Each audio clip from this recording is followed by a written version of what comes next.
نحمد و نصلی علی رسول الکریم۔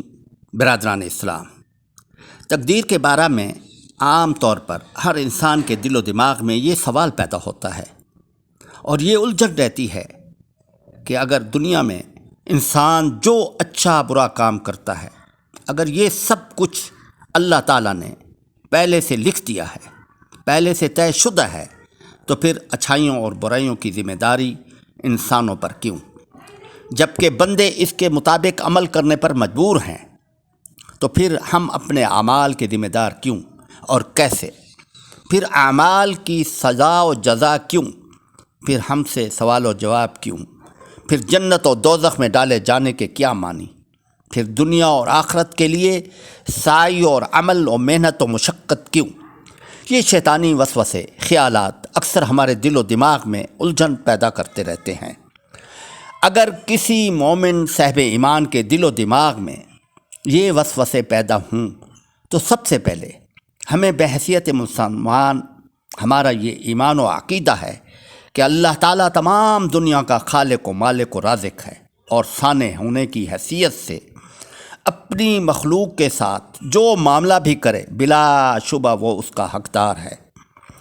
وہ اگر سب کو عذاب دے تو کسی قانون و اصول سے اس کو ظالم نہیں کہا جا سکتا، اور اگر وہ سب کو اپنی رحمت اور بخشش سے نوازے تو یہ اس کا محض بخشش و فضل و کرم ہی ہوگا کہ وہ خود مالک و خالق اور پیدا کرنے والا ہے۔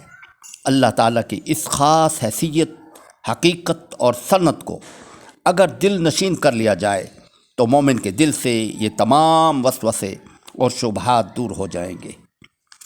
دوسری اہم بات جو ہمیں اچھی طرح ذہن نشین کرنی چاہیے کہ ہم جن مقاصد کے حاصل کرنے کے لیے جو تدابیر اور اس سلسلہ میں جن اسباب کا استعمال کرتے ہیں وہ اللہ تعالیٰ کی طرف سے ہمارے مقدر میں پہلے سے لکھے ہوئے ہیں کہ فلاں شخص پر فلاں بیماری یا تکلیف آئے گی، اور وہ اپنی آزادی اور اپنی مرضی سے فلاں علاج و معالجہ اور دوا کے استعمال سے وہ اچھا ہو جائے گا۔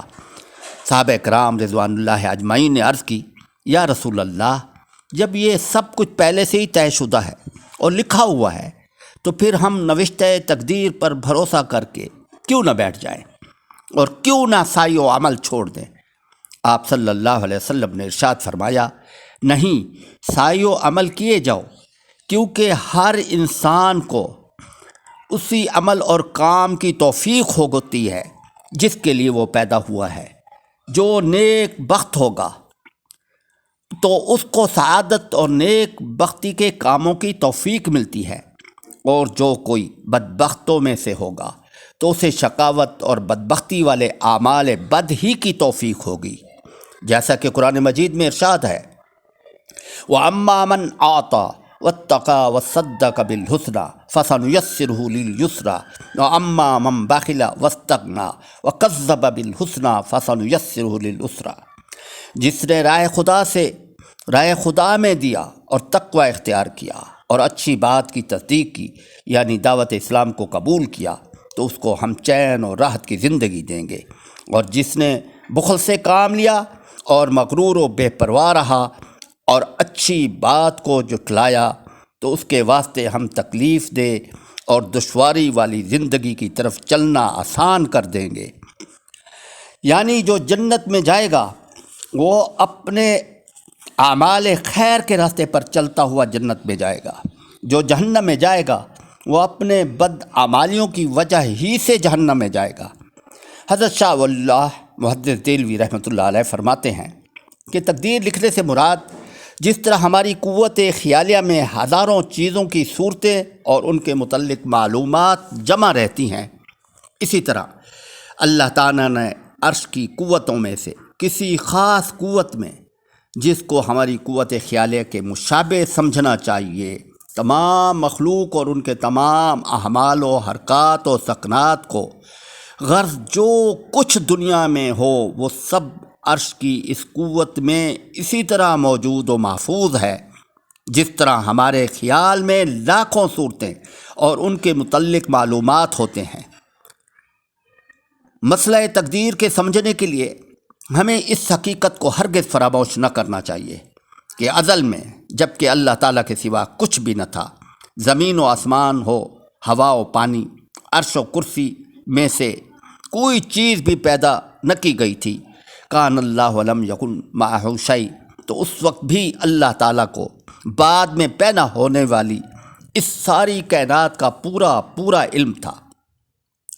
اس دور ازل ہی میں اللہ تعالیٰ نے ارادہ اور فیصلہ کیا کہ اسی تفصیل سے اور اسی ترتیب کے مطابق جو میرے علم میں ہے کائنات کو پیدا کروں گا، اور اس میں یہ وہ واقعات پیش آئیں گے۔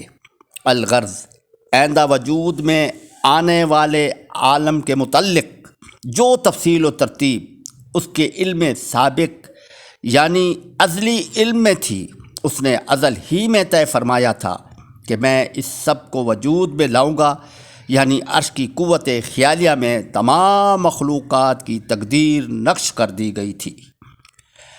آج اگر اس کارخانہ عالم، اس کائنات میں جو کچھ ہو رہا ہے، جس طرح اور جس سلسلہ سے ہو رہا ہے، یہ سب کچھ اللہ تعالیٰ کے علم ازلی میں تھا۔ عندہ علم الکتاب، اللہ تعالیٰ کے علم سابق میں پہلے سے لکھ دیا گیا تھا، کیونکہ وہ علیم بذات الصدور، علیم خبیر ہے۔ واللہ یعلم ما تصنعون، جو ہم عمل کرتے ہیں وہ خوب جانتا ہے، اسی طرح اس کو لکھ دیا ہے۔ جیسا کہ ہم اس دنیا میں جو اچھے برے اعمال و افعال کرتے ہیں ہمیں پوری قدرت حاصل ہوتی ہے، ہم اپنی مرضی، اپنے ارادے، اپنی آزادی فکر اور فری ول سے کرتے ہیں۔ ہم کو قدرت حاصل ہے کہ چاہیں تو اس کو کریں اور چاہیں تو اس کام کو نہ کریں، یعنی اپنے پورے ارادے، پورے اختیار سے کرنے یا نہ کرنے کا فیصلہ کرتے ہیں۔ اللہ تعالیٰ کو ازل سے یہ علم تھا۔ اللہ تعالیٰ نے ہر انسان کی تقدیر میں لکھ دیا ہے، یعنی اللہ کا علم ہمارے ارادے سے نہیں ٹکراتا، بلکہ تقدیر میں صرف یہ نہیں ہے کہ فلاں شخص فلاں اچھا برا کام کرے گا، بلکہ یہ بھی لکھ دیا گیا ہے کہ انسان اپنے پورے ارادے اور اختیار، آزادی اور فری ول سے ایسا عمل کرے گا، پھر اس سے یہ نتائج پیدا ہوں گے۔ اسی بنا پر انسان اپنی جزا و سزا کا مکلف ہے، اور اسی پر جزا و سزا ہوگی۔ لہذا تقدیر کی وجہ سے نہ تو ہم مجبور اور نہ ہمارے اعمال کی ذمہ داری اللہ تعالیٰ پر ہوتی ہے۔ غرض اس دنیا میں ہم اپنے مقاصد حاصل کرنے کے لیے جو کوششیں، جو تدابیر عمل میں لاتے ہیں، وہ علم الہی میں یعنی علم ازلی میں لکھ دی گئی تھی۔ اس عالم اسباب کی کوششیں اور تدبیروں سے انکار کرنا یا دستبردار ہونا دراصل تقدیر کی حقیقت سے لا علمی اور جہالت ہے۔ اس کے لکھنے سے ہماری مرضی، ہمارا ارادہ ختم نہیں ہوتا، نہ اس کا لکھنا ہمارے ارادہ اور مرضی سے ٹکراتا ہے۔ الغرض ہم اپنے مقاصد حاصل کرنے کے لیے جو عمل اور جو تدابیر اور کوششیں کرتے ہیں، ان مقاصد کو حاصل کرنے کے لیے جن اسباب و تدابیر کو عمل میں لاتے ہیں، وہ اللہ تعالیٰ کے علم ازلی یعنی علم سابق میں اس کا پورا ڈیٹا، پوری تفصیل پہلے سے لکھ دی گئی تھی۔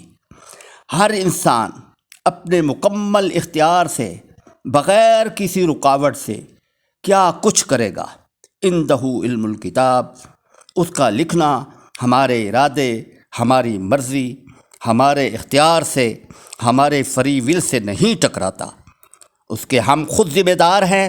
اس سے ہمارا ارادہ، ہماری مرضی ختم نہیں ہوتی، اس کو ہم خود ذمہ دار ہی ہیں۔ اس کے متعلق ہم سے سوال و جواب ہوگا، اس کے متعلق ہم سے پوچھا جائے گا، اور اسی پر ہماری جزا و سزا ہوگی اور جنت و جہنم کا فیصلہ ہوگا۔